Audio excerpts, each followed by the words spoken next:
ginawa dito, inassemble ko muna yung floor matting. So ito, 1/3 ang sukat na bawat isa. At bubuuin ko muna yung outside frame ng flooring gamit ang angle bar na 1 inch.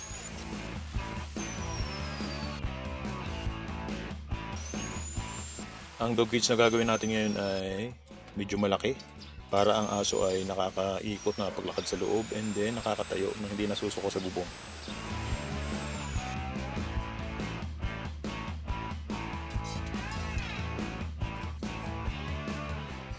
Pagkabuo, i-ready na natin yung ating poste. So, i-divide ko ito sa 4 at ang pinatakan ay 59 inches.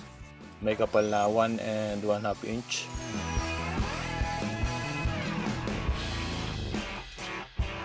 So, dapat nakataob yung ating frame ng flooring para ang pupo o yung tubig na pag tayo naglilinis ay hindi naiipon doon sa corner. Pagkakatayo na, puputulin na natin yung ating tubular na may sukat na 3/4. Ito yung magiging frame sa panloob ng ating flooring. 3/4 ang ginamit natin para hindi siya lumabis dun sa frame na angle bar. Hindi siya lalampas sa ilalim. So ang interval niya ay nakabase dun sa sukat ng ating plastic matting. Itataob na natin para puliduhin yung ilalim para walang pasukin ng tubig sa loob para iwas corrosion. And then, pag napulido na, papaidan na agad natin ito ng epoxy primer. Ikakabit din natin ang ating caster o yung gulong. So, puputol ako dito ng square bar, 10 mm na sukat para may kapitan yung another corner ng ating caster.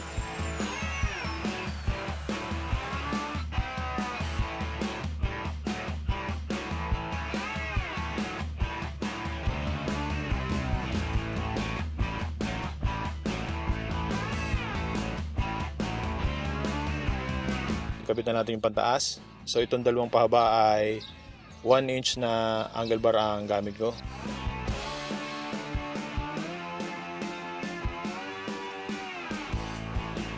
At ito naman ay tubular 3/4.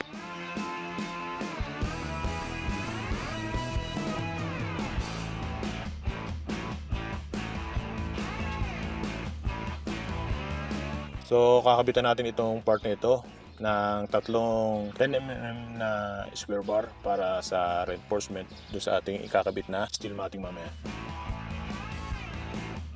I-clean ko muna ang steel matting, saka ko winelding, and then saka ko puputulin.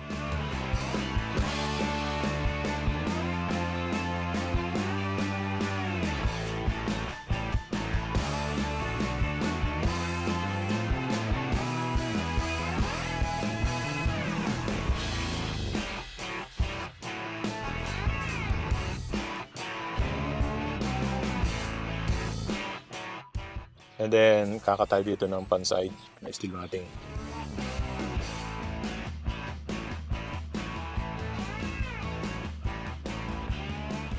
Siyempre, ganun din ang gagawin natin sa kabila. And then, pupunta na tayo dito sa harapan. Ito ay angle bar na sukat ay 1 inch. And then, ito another angle bar para sa vertical frame ng ating pinto.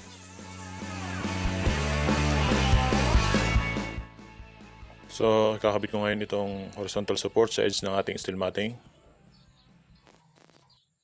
Okay, ayan, kakabit na. Hindi na siya gagalaw. Paikot yan hanggang doon sa dulo. Okay.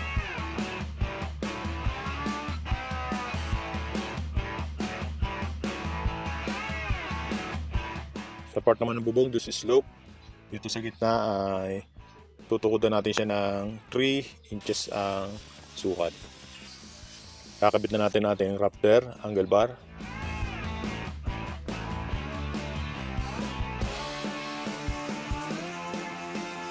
And then, nilagyan ko ng suporta sa gitna para may kabitan mamaya yung ating square bar na rafter. So, ito na yun. Square bar, suporta. Okay. And then yung eaves o yung sa dulo ng yero, lalagyan din natin yan.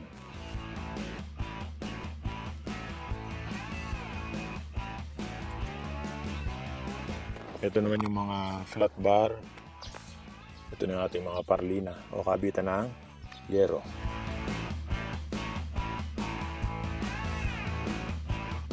angle bar para doon sa, kung sa bahay ito yung sa fascia.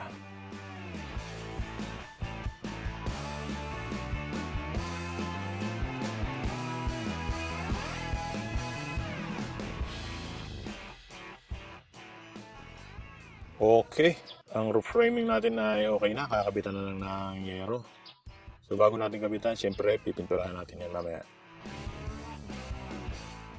Ito ay angle bar para sa ating pinto at isang square bar doon sa kabila para sa ating steel matting. Ito ay i-spot ko lang dito itong flat bar na ito. Spacer ito para sa ating kakabit na pinto. So ayan, naka-spot lang siya. And then ikakabit ko yung ating pinto na ang frame ay square bar na 10mm and then may horizontal support siya na flat bar. Ni-spot ko muna siya and then saka ko ikakabit yung ating cylindrical hinges. Dito ko na ikakabit para sigo. Okay, nakakabit na siya. Okay, tatanggalin natin yung ating flat bar. Okay, suabe. Asimbulin natin yung ating door latch o yung sinatawag na automatic na naglalak ang pinto. At tinulak natin.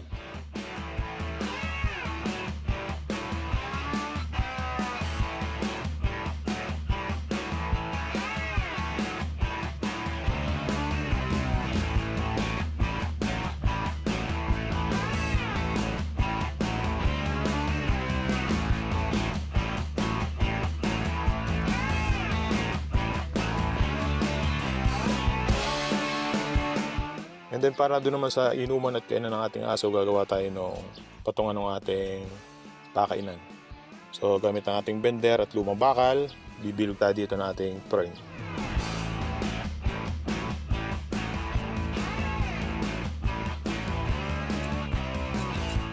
So ang pakainan ng ating aso ay may sariling pinto para mas swabe at mas maganda ang dating. So ang lock ng ating pakainan ay mula sa ating YouTube Brothers. Binuo ko muna yung frame dito at ng mga pinto, saka ako ikakabit uli ang steel matting. So itong mga babanggaan ng mga bisagra, mga kung ano ay tatanggalin muna natin para lumapat na maganda ang steel matting bago natin i-weld.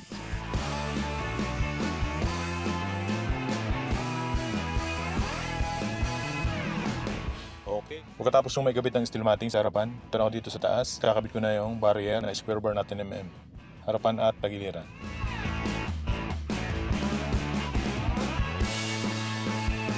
And then dito sa likod, yung mga tirang steel matting na ating nakat kanina. Bago ko binubungan, pinahidan ko muna ito ng epoxy primer and then pintura.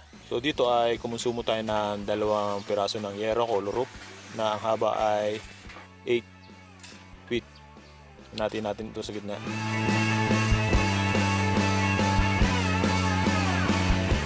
Gamit ang tex screw at ang ating cordless drill. Kakabit na natin muna ang bubong saka ang palupo.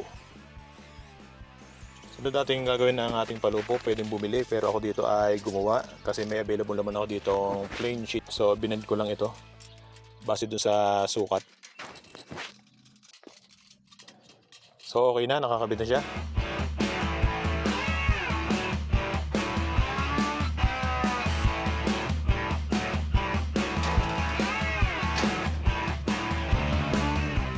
Sunod natin kakabit ang kanyang floor matting.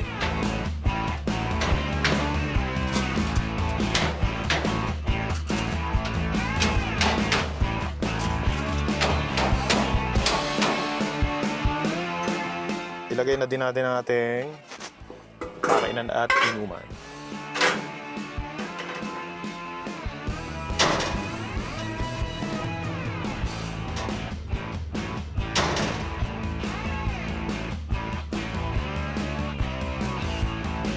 Para sa additional protection ng ating mga aso, syempre, lalagyan natin ito ng sunshade.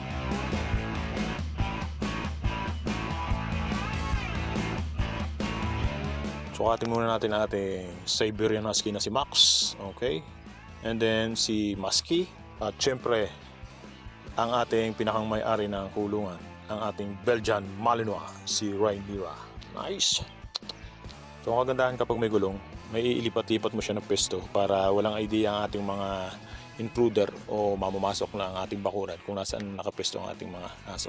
Hindi siya basta mahahagisan ng mga pagkain na kung may kung ano-anong kemikal kasi nakakulong. Alex pag nakatali lang. Okay, thank you.